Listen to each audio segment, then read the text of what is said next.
All right, everyone, get in here, sit down, and shut up. We've got stuff to talk about. And that stuff to talk about would be the Week 9 Power Rankings. We're going to go through all 32 teams, and I'm going to tell you exactly who's the best and who's the worst, and everything in between. Starting in last, the absolute worst team in the NFL, it is the Carolina Panthers. There is really no way to describe it other than just B-A-D with a period immediately after the D. Bad.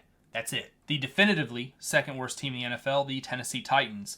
They just got done losing to the Lions in absolutely embarrassing fashion. The best news about that for the New England Patriots is the Titans now have to pay the Lions tax, which comes when they play the Patriots this coming week. The next four teams cannot decide who wants to be worse. They're all kind of lumped together, but they are ordered as such. In 30th, the Miami Dolphins. In 29th, the Las Vegas Raiders. In 28th, the New York Jets. In 27th, the New Orleans Saints. There's nothing to say about these four teams. They are nearly as bad as the Titans and Panthers. In 26th place, we have the New England Patriots, coming off that big win against the Jets. Good news for them. They get to play the Tennessee Titans next after the Titans have played the Lions, so almost nearly a guaranteed win. Drake May did leave with a concussion, though. We'll see if he's able to play. In 25th place, we have the Jacksonville Jaguars, who I do not feel belong here, but they cannot seem to win any football games, and that is a big factor in moving up the rankings and not down them. The Jaguars continue to lose. They continue to be in the basement. In 24th, we have the New York Giants, who just got done losing to the Pittsburgh Steelers, and I know the score looks close. It wasn't. The Giants are a terrible football team. I feel like the Steelers just knew what they had to do, got in there, and didn't want to make any fuss about it.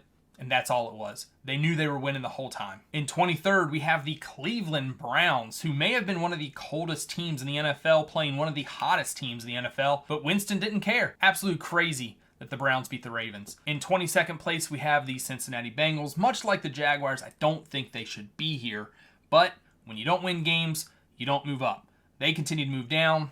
They cannot seem to string it together. They cannot seem to get out of second gear. I really thought they were going to beat the Eagles, but they just kind of went and got embarrassed, in my opinion. In 21st, we have the Dallas Cowboys coming off a loss against the 49ers on Sunday Night Football. I mean, I'm at the point now where I'm just pretty convinced the Cowboys are a bad team outside of maybe just CeeDee Lamb. In 20th place, we have the Chicago Bears coming off, in my opinion, one of the most embarrassing losses of the week to the Washington Commanders. The Bears, I mean, what do you say? You play stupid games, you win stupid prizes. In 19th place, we have the Los Angeles Chargers coming off their win against the Saints. Probably not the team you want to play coming down the stretch. If you are not a good team, you're not going to beat them, just plain and simple. The Tampa Bay Buccaneers put up more of a fight against the Falcons than I really thought they would. Maybe if Mike Evans comes back here, I think he might miss another week or two. You know, maybe the Buccaneers can right the ship, no pun intended. But they are going to be really struggling to find some productivity out of their wide receivers when their two best guys are currently hurt. In 17th, we have the Rams coming off their big win on Thursday Night Football against the Minnesota Vikings. I tell you what, the Rams probably aren't that team you want to be playing right now. They are headed in the right direction. They're going to be a tough team to beat. They're very well coached. I don't know what to tell you. You better come bring your A game when you play them. In 16th place, we have the Seattle Seahawks, who just got done being beaten terribly at home by the Buffalo Bills. I've said it once and I'll say it again. I think the Seahawks are the type of team that will beat bad teams, but will struggle against good teams. Geno Smith just doesn't cut it the majority of the time. I'm not saying he's a bad quarterback. I'm just saying he's not that quarterback who can drag your team kicking and streaming across the finish line. They really need to upgrade that position if they're going to do anything, in my opinion. All right, top 15, we have the San Francisco 49ers here in 15th place coming off their win against the Cowboys. And I tell you what, if they get rolling, they are going to up these rankings, and there's not going to be very many teams that want to play them. They are a well-built, well-coached team. Seems like injuries have kind of kept them from catching their momentum this season so far. In 14th place, we have the Arizona Cardinals, an absolute pretender in my opinion. I do not believe Kyler Murray is a very good NFL quarterback, and for that, they will probably remain around 500 the remainder of the season, and maybe perhaps just miss the playoffs. In 13th place, we have yet another pretender. I'm not quite sure how they managed to sneak up these rankings as well as they have, but the Colts are not a good football team. They do not have a good quarterback starting. Perhaps if they want to finish the season with Flacco, it might make me change my mind, but I don't think they're going to do that. Anthony Richardson just ain't him. In 12th place, we have the stumbling Minnesota Vikings. Perhaps they're not as good as we thought they were, Not quite sure yet. We'll have to see how they respond in their next game. But for now, they're slipping down the rankings. In 11th place, we have a team that I might just have to start admitting is a better team than I thought they were. I want the Eagles to be bad, and they just will not do it.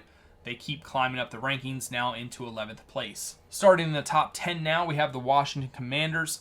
I tell you what, huge win against the Bears. I had predicted they beat the Bears, so I was more than happy to see it happen.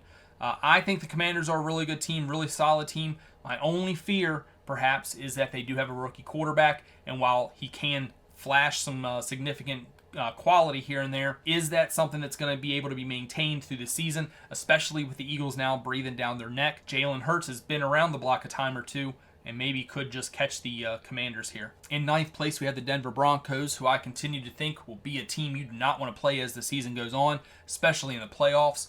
Their offense is starting to click now, which is even scarier. I think they're a real contender. I don't know about Super Bowl contender, but definitely playoff and perhaps deep run contender in the playoffs. I really like the Broncos, and you should too. In 8th place, we have the Pittsburgh Steelers. I think they're probably the most solid, well-coached team in the NFL.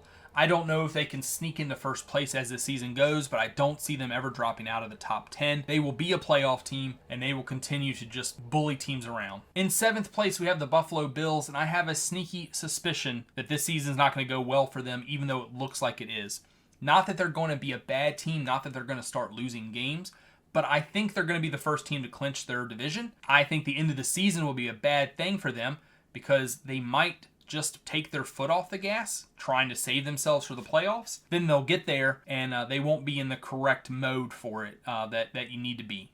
Teams that have been fighting all year long might just roll in there a little bit more hungry than them. Just a sneaky suspicion. Maybe I'm wrong, but I'm just throwing it out there. In 6th place, we have the Atlanta Falcons, who really look like they're going to run away with their division. The Saints are bad.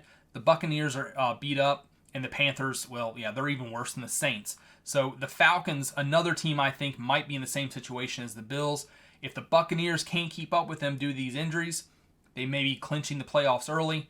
And who knows what happens by the time they actually get to playing meaningful football again. All right, we're in the top 5. We have the Houston Texans here, who held on against the Colts, which isn't a good sign in my opinion, because I don't think the Colts are that good of a team.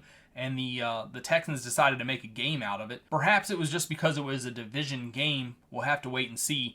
But the Texans may be a bit of a pretender this season. Green Bay Packers find themselves in 4th place after a narrow victory against the Jaguars. That may seem like a red flag, but I do think the Jaguars are a bit better than their record.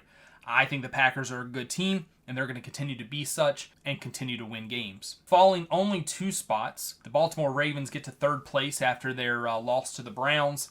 It is a bit alarming, but division game, the quarterback bump from replacing Deshaun Watson with Jameis Winston, it is what it is. I don't think the Ravens are going to suddenly slip down these rankings or anything like that much further. I think they do get back to winning ways pretty quickly. In 2nd place, we have the Kansas City Chiefs. I do know they're the only undefeated team currently remaining in the NFL, but I do think outside of perhaps week 1, their record has been pretty soft. And I think that makes a difference when you start to really rank them. However, good teams beat bad teams, and they're doing just that. And if they continue to win, there's no reason you won't see them in first place eventually. All right, and the team that I believe to be the absolute best team in the NFL, the Detroit Lions, they had a huge win. Obviously the Titans are not a good team, but when you play a bad team like the Titans and you're a good team, you do what the Lions did. I think they've played a bit harder competition so far this season than the Kansas City Chiefs, very narrowly. If you look at the point totals that I create, which I'll never, ever, ever tell you how I come up with it, but it is accurate, the Detroit Lions are only 1 point ahead of the Kansas City Chiefs. So it's not like a crazy amount. But they do edge them out this week, and they do get the first spot. The interesting thing is, for the weeks that I've done these power rankings, the number 1 team has lost each week after I've had them in number 1. Will the Detroit Lions break that spell? Who knows? All right, those are my power rankings for the week. Thank you so much for watching. If you like where your team is, put a like on the video. Also, comment down below. Tell me which ones you think aren't where they should be. Tell me where they should be. I want to hear you. Thank you so much for watching. I really do appreciate it, and you take it easy.